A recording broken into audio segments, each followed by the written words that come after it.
One of Hitchcock's most underdiscussed and hardest to find thrillers was actually both my first experience with psychology in movies and the film that made me fall in love with Ingrid Bergman before ever watching Casablanca. But because of rights-holding shenanigans that will absolutely tick you off, 1945's Spellbound, also starring Gregory Peck, is not available anywhere to stream, and I don't believe it even has an American Region A Blu-ray release. But not only is it a beautiful, brilliant thriller that undoubtedly influenced every depiction of psychiatry in film from that point on, it's also marvelously shot with one of the most memorable POV shots in any film, and I may have buried the lead, it has a dream sequence designed by surrealist Salvador Dali. It's about a psychoanalyst at a Vermont mental hospital who falls in love with her hospital's new director, only to learn that the man she has fallen in love with is an imposter with amnesia who believes he has murdered the real director. And since it came out in 1945, its science and psychology are imperfect and dated, but something I really love that it emphasizes is the patience with which one must treat the human mind.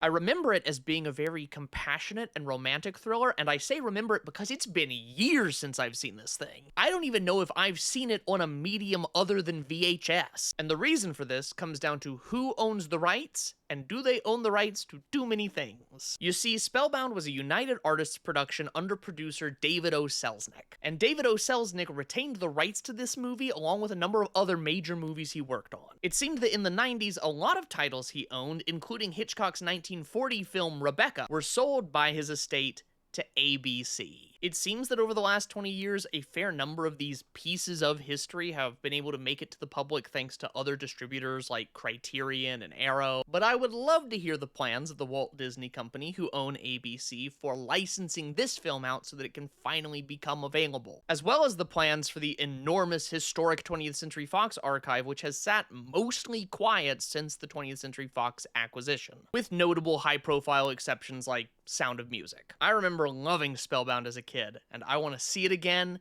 and I want to know what a new audience thinks about it.